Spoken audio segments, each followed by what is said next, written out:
Welcome back everyone, welcome to civil services study. Practice set number 522 है UPPCS के लिए। Practice करेंगे इसमें हम हिस्ट्री के प्रश्नों पर। ठीक है, मॉडर्न हिस्ट्री है। तो चलिए स्टार्ट करते हैं। तो क्वेश्चन नंबर 1 है, दादा भाई नौरोजी से रिलेटेड कुछ स्टेटमेंट है यहाँ पर और बताना कि कौन सा करेक्ट है इनमें। पहला है, इन्होंने ईस्ट इंडिया एसोसिएशन की स्थापना भारतीय प्रश्नों पर विचार करने तथा भारत के कल्याण की दिशा में ब्रिटिश नेताओं को प्रभावित करने के लिए की थी। ठीक है, जो भी अंग्रेज अधिकारी थे। इन्हें grand old man of India भी कहा जाता है और ये भारत के पहले आर्थिक विचारक थे। बताइए। बिल्कुल, दादा भाई नौरोजी को grand old man of India कहा जाता था, आज भी कहा जाता ही है। ये भारत के पहले आर्थिक विचारक थे। भारत के पहले आर्थिक विचारक ये थे या जवाहरलाल नेहरू थे? यही थे। ठीक है, और पहला स्टेटमेंट भी करेक्ट ही है, तीनों के तीनों करेक्ट हो जाते हैं, सभी सत्य हैं। धन के बहिर्गमन का सिद्धांत दिया था इन्होंने। तो दादा भाई नौरोजी ने ईस्ट इंडिया एसोसिएशन की स्थापना भारतीय प्रश्नों पर विचार करने तथा भारत के कल्याण की दिशा में ब्रिटिश नेताओं को प्रभावित करने के लिए की थी। इन्हें grand old man of India कहा जाता था। ये भारत के पहले आर्थिक विचारक थे। देखिए, इन्होंने इंडियन नेशनल कांग्रेस के, भारतीय राष्ट्रीय कांग्रेस के 3 अधिवेशनों की अध्यक्षता की है। ठीक है, 3 याद रखना। 1886 का अधिवेशन, 1893 का अधिवेशन, 1906 का अधिवेशन, इसी क्रम में याद रखिएगा। क्वेश्चन नंबर 2 है, आरंभिक राष्ट्रवादी नेताओं के कार्यक्रम और कार्यकलाप के संबंध में नीचे कुछ स्टेटमेंट दिए हैं। बताना है कि इनमें से कौन सा करेक्ट है। 3 स्टेटमेंट है ये। पहला है, आरंभिक राष्ट्रवादी नेताओं की बात हो रही है। इन नेताओं ने न्यायिक अधिकारों को कार्यकारी अधिकारों से अलग करने की मांग की। दूसरा है, इन नेताओं का साम्राज्यवाद की अर्थशास्त्रीय आलोचना करना महत्वपूर्ण राजनीतिक कार्य था। इन नेताओं ने देश की राजनीतिक मुक्ति के लिए अंग्रेजों के साथ संघर्ष किया। ये तीसरा वाला स्टेटमेंट ऐसा है कि थोड़ी बहुत पढ़ी होगी जीएस तो बिल्कुल करेक्ट कर ले जाओगे। ठीक है, बिल्कुल सत्य है ये। इन नेताओं का साम्राज्यवाद की अर्थशास्त्रीय आलोचना करना महत्वपूर्ण राजनीतिक कार्य था, बिल्कुल ये भी सही है। इन नेताओं ने न्यायिक अधिकारों को कार्यकारी अधिकारों से अलग करने की मांग नहीं की। गलत है पहला वाला स्टेटमेंट। चूँकि पहला वाला गलत है तो कर दीजिए एलिमिनेट। ये नहीं होगा, ये नहीं होगा। दूसरा भी सही है तो ये नहीं होगा। 2 और 3 ये वाला होगा, सी। तो देखिए, आरंभिक राष्ट्रवादी नेताओं का विश्वास था कि देश की राजनीतिक मुक्ति के लिए प्रत्यक्ष कार्यवाही करने का अभी समय नहीं है। ठीक है, जो कुछ भी आवश्यक है उसके अनुसार राष्ट्रीय भावनाओं को जगाया जाए और मजबूत किया जाए। ठीक है, उस समय अंग्रेज जो थे, ब्रिटिश सत्ता पैर पसार चुकी थी पूरे भारत में। एकदम सीधे बढ़ जाना संभव नहीं था।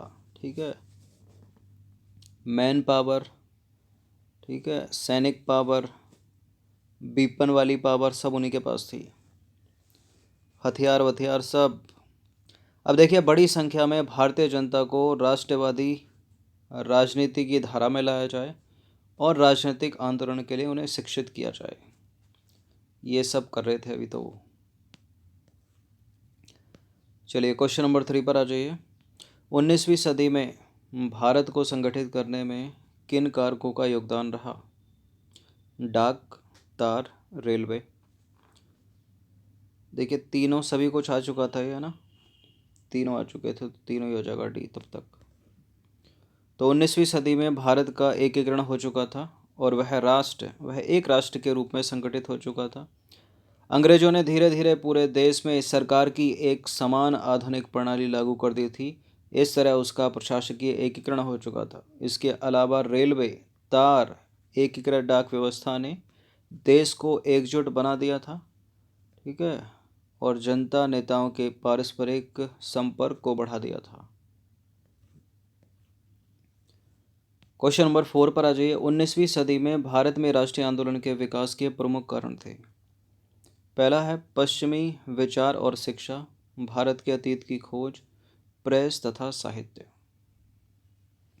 भारत में राष्ट्रीय आंदोलन के विकास के प्रमुख कारण कौन कौन से? तीनों के तीनों।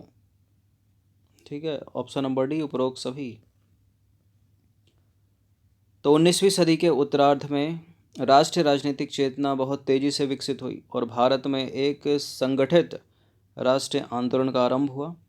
राष्ट्रीय आंदोलन की जड़ें भारतीय जनता के हितों तथा भारत में ब्रिटिश हितों के टकराव में थी। देखिए, ब्रिटिश शासन जो है वो भारत के आर्थिक पिछड़ेपन का प्रमुख कारण था और भारत में राष्ट्रीय आंदोलन का आधार यही तथ्य था। यह भारत के आर्थिक, सामाजिक, सांस्कृतिक, बौद्धिक और राजनीतिक विकास में प्रमुख बंधक तत्व बन चुका था। प्रेस और साहित्य वह प्रमुख साधन हैं जिनके द्वारा राष्ट्रवादी भारतीयों ने भारत देश के लोगों में देशभक्ति की भावनाओं, आर्थिक, सामाजिक, राजनीतिक विचारों का प्रचार किया और एक अखिल भारतीय चेतना जगाई। इस प्रश्न का उत्तर बताइए तो भारत दुर्दशा नाटक किसके द्वारा लिखा गया? भारत दुर्दशा नाटक जिनके द्वारा भी लिखा गया है उन्होंने अपने इस नाटक में ब्रिटिश भारत के समय जो भारत की दुर्दशा है उसका वर्णन किया है और इसका उत्तर है भारतेंदु हरिश्चंद्र। मैथिली शरणगुप्त मत लगा दीजिएगा। मैथिली शरणगुप्त की रचनाएं भारत भारती और भारतेंदु हरिश्चंद्र की है भारत दुर्दशा। तो आधुनिक हिंदी के पिता कहे जाने वाले भारतेंदु हरिश्चंद्र ने 1876 में अपने भारत दुर्दशा नाटक में अंग्रेजी शासन के समय में भारत की क्या स्थिति थी इसका वर्णन किया है। उर्दू में अल्ताफ़ हुसैन अली, बंगला में बंकिम चंद्र चटर्जी और मराठी में विष्णु शास्त्री चिपळूणकर आदि ऐसे राष्ट्रवादी साहित्यकार हुए जिनकी रचनाओं ने राष्ट्रवादी भावनाओं को जागृत किया। क्वेश्चन नंबर 6 पर आ जाइए। इंडियन नेशनल कांग्रेस के पहले अधिवेशन की अध्यक्षता किसने की थी? यानी 1885 में हुआ होगा, 1885 में। WC बनर्जी, ठीक है, ओम्बेश चंद्र बनर्जी। इसकी ट्रिक है बंटी, शुरू के 4 की, BNTY, मतलब बनर्जी, मतलब WC बनर्जी 85 में। उसके बाद 86 में नौरोजी, मतलब दादा भाई नौरोजी। फिर 87 में तैयब जी, मतलब बदरुद्दीन तैयब जी, ठीक है। और वाई से हो गया यूले, मतलब 88 में, ठीक है, उसका हो गया जॉर्ज यूले। 1885, 1886, 1887, 1888। इस तरह से बंटी से क्रम याद रखिएगा सरनेम की सहायता से। तो भारतीय राष्ट्रीय कांग्रेस की स्थापना हुई थी 28 दिसंबर 1885 को, ठीक है। इसका पहला अधिवेशन हुआ था बम्बई में, वर्तमान में हो गया है वो मुंबई। और कलकत्ता हाई कोर्ट के बैरिस्टर थे ये ओम्बेश चंद्र बनर्जी यानी WC बनर्जी। इन्होंने इसकी अध्यक्षता की थी। इनका नाम भी याद रखिएगा पूरा। क्वेश्चन नंबर 7 पर आ जाइए। कांग्रेस के पहले अधिवेशन के समय ब्रिटिश भारत का वायसराय कौन था? इंपॉर्टेंट है प्रश्न। अब कांग्रेस का पहला अधिवेशन 1885 में हुआ था। 1885 के समय कौन था? जो 84, 85, 86 के बीच में कौन था? लॉर्ड डफरिन था, बी। तो लॉर्ड डफरिन 1884 से लेकर 1888 में भारत का वायसराय था। क्वेश्चन नंबर 8 पर आ जाइए। निम्नलिखित में से किस अधिवेशन में कांग्रेस 2 भागों में बट गया था, मतलब नरम दल और गरम दल में विभाजित हो गया था? ये था 1907 का सूरत अधिवेशन और फिर से एकजुट कब हुआ था? लखनऊ अधिवेशन में 1916 के। तो कांग्रेस का सूरत अधिवेशन हुआ था 1907 में, सूरत में संपन्न हुआ और ऐतिहासिक दृष्टि से यह अधिवेशन अति महत्वपूर्ण था। गरम दल एवं नरम दल के आपसी मतभेदों के कारण इस अधिवेशन में कांग्रेस 2 भागों में विभाजित हो गई थी। क्वेश्चन नंबर 9 पर आ जाइए। भारतीय राष्ट्रीय कांग्रेस के किस अधिवेशन में वंदे मातरम को पहली बार गाया गया? बताइए। मद्रास अधिवेशन, इलाहाबाद अधिवेशन, सूरत या कलकत्ता अधिवेशन? सूरत अधिवेशन नहीं है, इलाहाबाद अधिवेशन है क्या? यह है 1896 का कलकत्ता अधिवेशन, ऑप्शन नंबर डी। तो 1896 में कलकत्ता अधिवेशन में पहली बार वंदे मातरम गाया गया था। किसने रचना की है वंदे मातरम की? बंकिम चंद्र चटर्जी ने। ठीक है, ये तो राष्ट्रगीत है। और राष्ट्रीय गान जनगण मन अधिनायक रविंद्रनाथ टैगोर। चलिए इस प्रश्न का उत्तर दीजिए। भारतीय राष्ट्रीय कांग्रेस का 1896 का अधिवेशन निम्नलिखित में से किसके लिए विख्यात है? और कलकत्ता अधिवेशन है ये 1896 का, जिसमें पहली बार राष्ट्रीय गीत गाया गया, यानी वंदे मातरम। तो 1896 में पहली बार कांग्रेस के अधिवेशन में भारत का राष्ट्रीय गीत यानी वंदे मातरम गाया गया। वंदे मातरम बंकिम चंद्र चटर्जी के उपन्यास आनंद मठ का अंश है। यह 1937 तक भारत का राष्ट्रीय गान रहा था। ठीक है, भारत का राष्ट्रीय गान रहा था 1937 तक वंदे मातरम। अभी क्या है भारत का राष्ट्रीय गान? जनगण मन अधिनायक जय हे। क्वेश्चन नंबर 11 पर आ जाइए। सुरेंद्र नाथ बनर्जी से रिलेटेड निम्नलिखित में से कौन सा स्टेटमेंट इनकरेक्ट है? वे इंडियन एसोसिएशन के सह संस्थापक थे। इंडियन नेशनल एसोसिएशन के सह संस्थापक थे। वे कलकत्ता के रिपन कॉलेज के संस्थापक थे। उन्होंने राष्ट्रीय चेतना के कॉन्सेप्ट के लिए जाना जाता है। उन्हें राष्ट्रीय चेतना के कॉन्सेप्ट के लिए जाना जाता है। उन्होंने आनंद मोहन बोस के साथ मिलकर साधारण ब्रह्म समाज की स्थापना की थी। साधारण ब्रह्म समाज की स्थापना से 4 लोग जुड़े थे। सुरेंद्र नाथ बनर्जी उससे नहीं जुड़े थे। ठीक है, तो गलत हो गया ये वाला स्टेटमेंट। पहला वाला करेक्ट है, दूसरा करेक्ट है, तीसरा करेक्ट है, डी गलत है। तो देखिए, सुरेंद्र नाथ बनर्जी ने आनंद मोहन बोस के साथ मिलकर इंडियन नेशनल एसोसिएशन की स्थापना की थी, न कि साधारण ब्रह्म समाज की स्थापना।